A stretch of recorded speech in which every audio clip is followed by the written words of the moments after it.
आइए मुझे ये वीडियो शुरू करने दें और इसी अनुमति के तहत मैं सबसे पहले आपको स्वामी विवेकानंद जयंती की सभी को बहुत बहुत शुभकामनाएं अपनी तरफ से प्रेषित करता हूं। और जैसा कि सभी को पता है कि आज पूरा भारतवर्ष एक युवा दिवस के रूप में स्वामी विवेकानंद जी की जयंती को मना रहा है, तो इस उपलक्ष्य में मैं आज का वीडियो आपके बीच में प्रेषित करूंगा। मुझे उम्मीद है कि आप इस वीडियो को बहुत अच्छे से पसंद भी करेंगे और इसको लाइक भी करेंगे। मैं सबसे पहले आपसे अनुमति लेते हुए, हालांकि मुझे पता है कि विवेकानंद जी के बारे में कौन सा ऐसा भारतवर्ष का व्यक्ति होगा, कौन सा ऐसा सनातनी होगा जो स्वामी विवेकानंद जी की जीवनी के बारे में, उनके जीवन दर्शन के बारे में, उनके व्यक्तित्व के बारे में, उनके कर्तृत्व के बारे में जानता नहीं होगा। लेकिन चूँकि मैं एक छोटे बच्चों की स्कूल को संचालित करता हूँ, इसलिए जो चीज़ें मैंने उनमें देखी मैं अपनी तरफ से आपके बीच में प्रेषित करने की कोशिश करता हूँ और उम्मीद है निश्चित ही आप इसको लाइक करोगे। आइए मैं मेरी बात को शुरू करूँ। इससे पहले जिस प्रकार से क्रिटिकल थिंकिंग विवेकानंद जी की थी, वैसी ही थिंकिंग आप अपना करके मेरी ये बात बड़े ध्यान से सुने। श्रीमद् भागवत गीता का अध्याय 2 का 63वां श्लोक कहता है कि क्रोधात भवति सम्मोह है, सम्मोहात स्मृति विभ्रम है, स्मृति भ्रंशाद बुद्धिनाशो, बुद्धिनाशात प्रणश्यति। समझे इस बात को कि क्रोध से मति भ्रष्ट हो जाती है, निर्णय शक्ति भ्रमित हो जाती है और निर्णय शक्ति की भ्रमित होने की वजह से स्मृति में परेशानी आती है, स्मृति में परेशानी आने की वजह से बुद्धि नष्ट हो जाती है और बुद्धि नष्ट होने की वजह से व्यक्ति बर्बाद हो जाता है। आप समझिए इस बात को कि एक चीज़ दूसरी चीज़ से जुड़ी हुई है। ठीक इसी बात को मैंने एक किसी अंग्रेजी के वेस्टर्न जो राइटर है उसके किसी नोवेल में जब पढ़ रहा था, तो उस नोवेल में एक युद्ध का वृत्तांत आता है और युद्ध के वृत्तांत में ऐसा बताया जाता है कि एक घुड़सवार जो है वो घोड़े पर बैठ करके युद्ध के मैदान में जाता है और उस सेनापति का जो घोड़ा है उसमें कील लग जाती है और कील की वजह से जो इफेक्ट पैदा होता है वो मैं आपके बीच में प्रेषित कर रहा हूँ। कहा जाता है कि for the want of a nail a horse was lost, for the want of a horse a rider was lost, for the want of a rider a battle was lost, for the want of a battle a country was lost, and for the want of a nail all this was lost. मुझे लगता है कि ये दोनों चीज़ें कहीं ना कहीं अंतर संबंधित है। एक में श्रीमद् भागवत गीता का ज्ञान है तो दूसरे में अंग्रेजी उपन्यासकार के उपन्यास की एक घटना का वर्णन है। और आप इन दोनों चीज़ों को जोड़िए, ऐसे ही फ्यूजन का काम स्वामी विवेकानंद जी किया करते थे। उनके लिए हर्बर्ट स्पेंसर भी उतना ही मायना रखता था जितना मायना राजा राममोहन राय की नीर शिरवर्ती, उनकी जातिवाद के खिलाफ बगावत, उनका एक मोनोलिज्म, उनका सती प्रथा का विरोध करना, ये सारी बातें उनको प्रभावित करती थी। और ऐसे ही संत को निश्चित ही पूरा भारतवर्ष याद रखेगा। लेकिन वो कुछ घटनाएं जो नरेंद्र नाथ दत्त को स्वामी विवेकानंद बनाती है और जैसे जैसे समय बीतता जा रहा है वैसे वैसे स्वामी विवेकानंद की जो सार्थकता है, वो प्रासंगिकता है, वो और ज़्यादा बढ़ जाती है। आइए थोड़े से कुछ उनके विशेष पहलुओं के बारे में जानो जिससे निश्चित ही युवा प्रभावित होंगे और युवा प्रभावित होकर के उनको निश्चित ही पढ़ने की कोशिश करेंगे और उनके ज्ञान को लेने की कोशिश करेंगे। स्वामी विवेकानंद जी की जयंती के उपलक्ष्य में मैं आपको बताना चाहूँगा कि वो केवल और केवल युवाओं को कहते थे कि अपना टारगेट अचीव करने की तरफ विशेष ध्यान दें। टारगेट अचीव की तरफ वो विशेष ध्यान दिलाने की बात करते हैं और इसीलिए वो कहते हैं कि उठो, जागो और लक्ष्य प्राप्ति तक विश्राम न लो। ऐसा कहने वाले स्वामी विवेकानंद जी ही थे।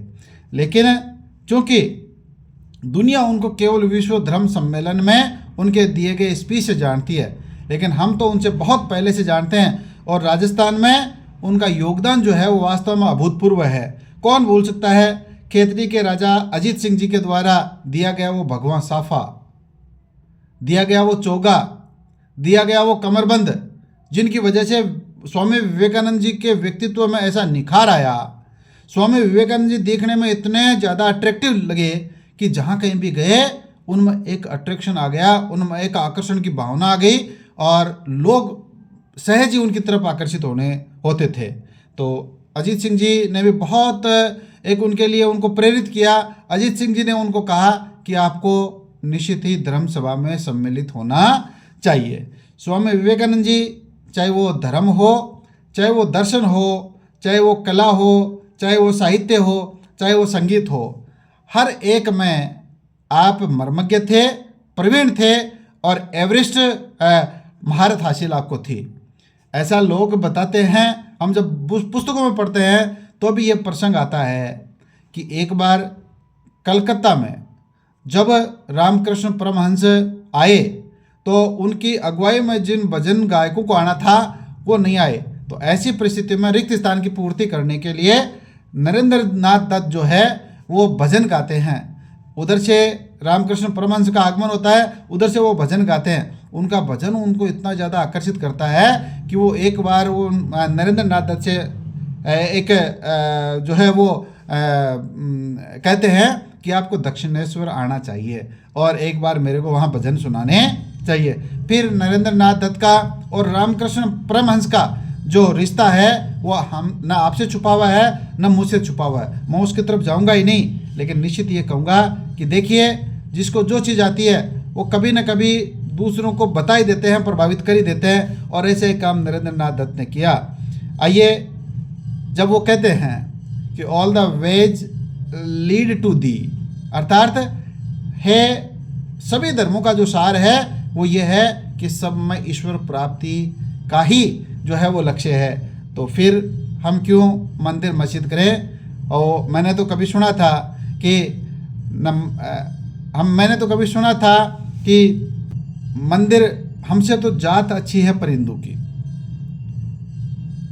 जो कभी मंदिर पे जा बैठे कभी मस्जिद पे जा बैठे। ऐसी स्थिति में स्वामी विवेकानंद जी कहते हैं कि all the ways lead to the, हे परम पिता परमेश्वर, सभी रास्ते तेरी तरफ ही आते हैं। तो ऐसा उनका था। उन्होंने जो सबसे अच्छी बात युवाओं को बताई वो ये थी कि चरित्र निर्माण का विशेष ध्यान रखें, और जो युवा चरित्रवान होगा निश्चित ही वो आगे बढ़ेगा। 1863 में जिनका जन्म होता है और अल्पायु में ही उनका देवलोक गमन हो जाता है। 40-41 साल की उम्र रही होगी जब उनका देवलोक गमन हुआ, लेकिन इतनी छोटी सी उम्र में उन्होंने जो अपने विश्व सनातन धर्म को पूरे विश्व में जो सनातन धर्म की जो पताका है पूरे विश्व में फहराई, निश्चित ही लाजवाब है। और आइए उनकी जयंती पर हम उनको नमन करें। लेकिन उनके अंदर के जो विचार थे वो उनके दादाजी की विरासत थी, उनके पिताजी की विरासत थी।